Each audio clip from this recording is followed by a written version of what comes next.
All right, ladies and gentlemen, boys and girls, children of all ages, fellow Pandemonium travelers, this is Seattle Pandemonium Shutdown, day 338 by my count, I believe. Who can tell anymore? So, what's going on? What's going down? What is this, Tuesday? Apparently people are still big mad at Tom Brady because he's good at football and wins Super Bowls. And, yeah, I don't know. Cry harder, try harder, I don't know.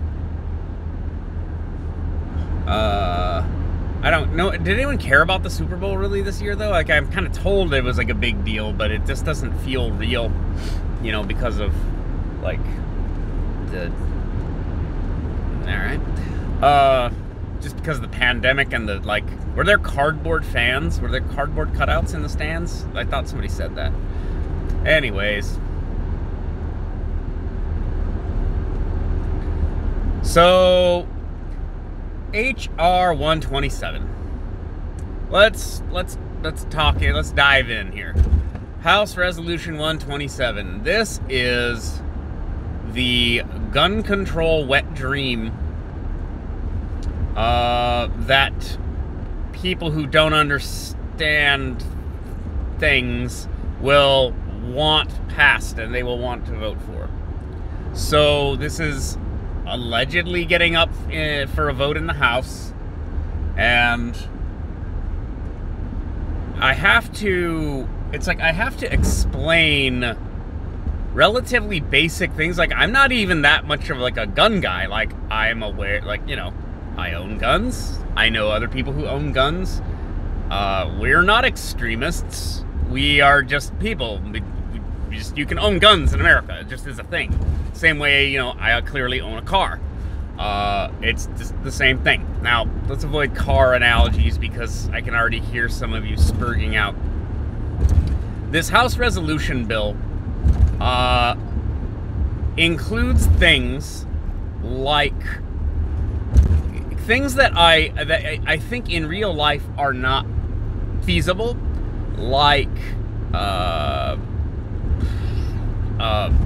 background check, not just background checks, but background checks that include a psychological evaluation.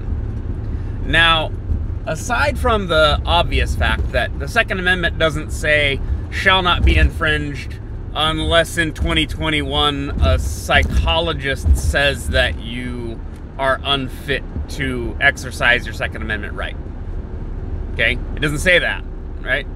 And I would argue the same kind of people who say that we have a mental health epidemic in this country are the same kinds of people and that would argue for socialized health care for that specific problem, which I'm not saying we don't have that problem, but the same people would be saying, oh yeah, you've now been diagnosed with some kind of mental disorder, so now you can't exercise your Second Amendment right. So you either get mental health treatment and sacrifice your Second Amendment right, or you just don't get treatment, don't get diagnosed, and then they don't have that excuse unless this bill passes where they would then force you to, again, and also since this won't be socialized, unless it is, which is a whole separate problem, you will have to pay for your psychological evaluation. This won't be provided for free, or if it will be provided, quote unquote, for free, it'll be provided by the taxpayer. So you now created this massive new wing of, I assume, the ATF, who have never made a mistake in the course of the existence of their bureau, psychologically evaluating people to determine whether or not they can exercise their Second Amendment right. Now, apply that same measure to your First Amendment right.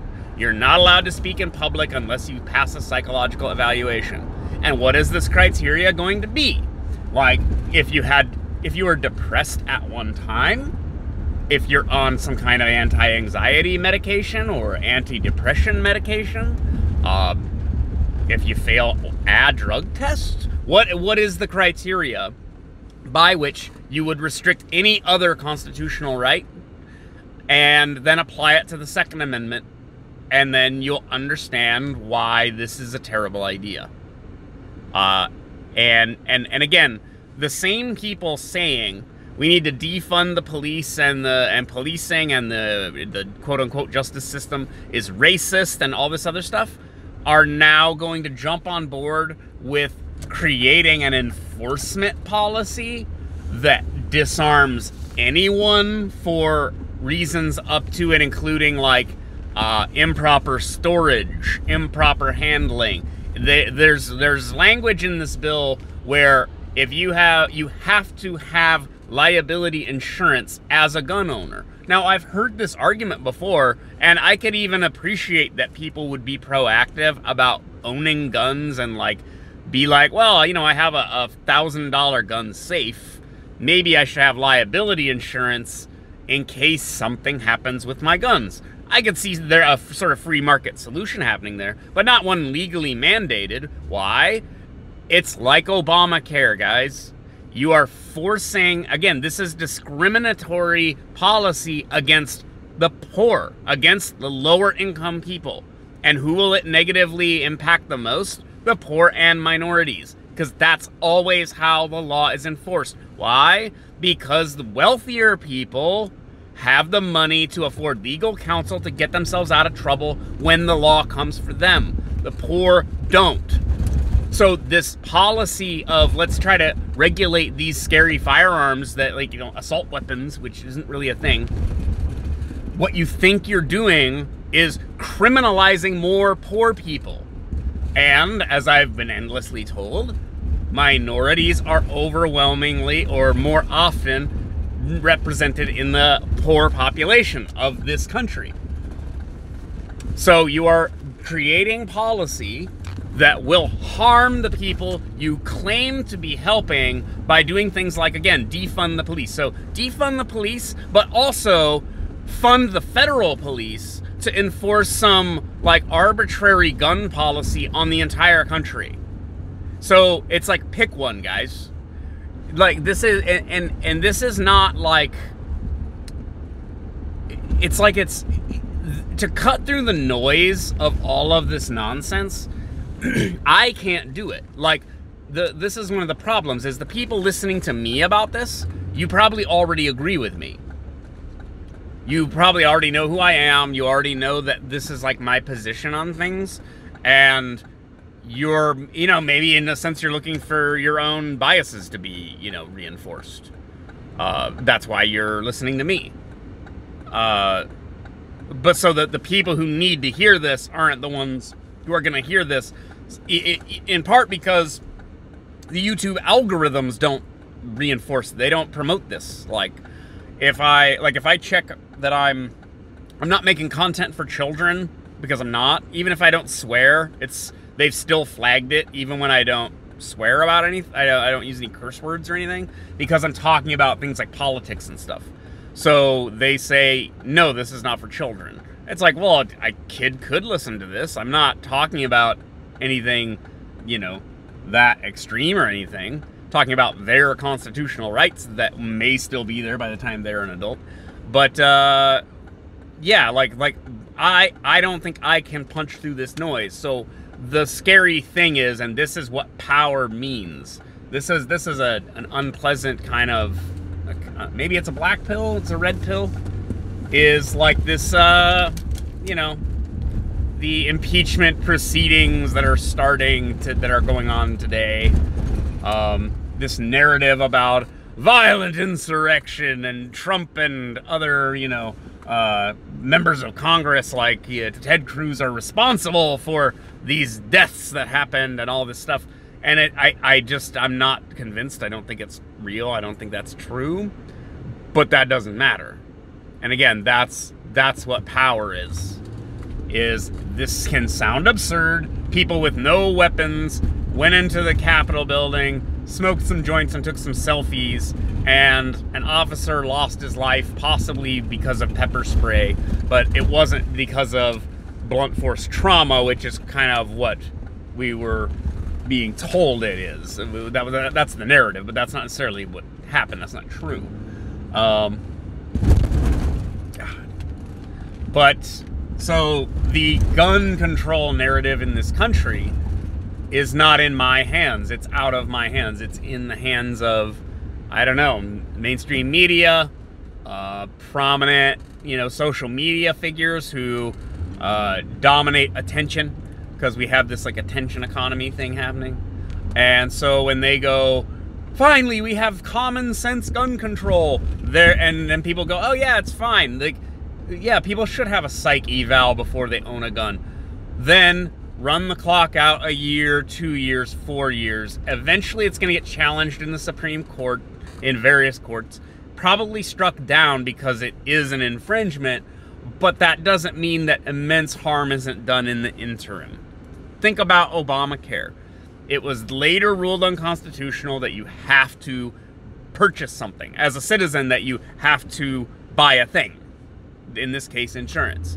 So they're doing the same thing, but with guns. You have to buy liability insurance to own a gun. Again, pricing a lot of people out of gun ownership, which is specifically an infringement, but also creating the industry around the liability insurance. You have to regulate that. Is the ATF going to regulate who has that insurance and why, and how do you qualify for that insurance? We can't even figure out how to qualify for health insurance, never mind gun insurance. And what they're talking about is storage regulations. So kind of like a Japanese or Australian model, where you have to, like, there are inspectors who come round and like make sure that you have your guns stored in a location. Like, you draw a diagram of your house and you say the guns are here and the ammunition is stored here, and like when you're transporting them, you have to transport them a certain way, and it's not tenable. It's really not functionally possible for a country this size with the number of guns we have. But that won't stop these people from criminalizing the average person. Are you starting to get it here, guys? Like, they will criminalize whoever they can if there's an incentive. And there is an incentive to criminalize everybody because we're keeping you safe from, now it's domestic terrorists. If you have an AR-15 and a Gadsden flag, you're now the same thing as ISIS, and they're talking about using the same methods that we've used overseas against American citizens here. So if you think they won't criminalize you just because, oh, it's just a shotgun, or, oh, it's just a, it's my M1 Garand, if you're lucky enough to have one of those. That's not an assault rifle. That doesn't matter. Oh no, I went to a therapist once because I was depressed after my mom died. Okay, Second Amendment right revoked. Didn't pass psych eval. Think about it. You're getting played. Played. We all are, and I'm afraid that there's nothing we can do about it, and they're just gonna pass this thing. And that's just what's gonna happen. That's how unpleasant is that thought? Again, this is what power looks like.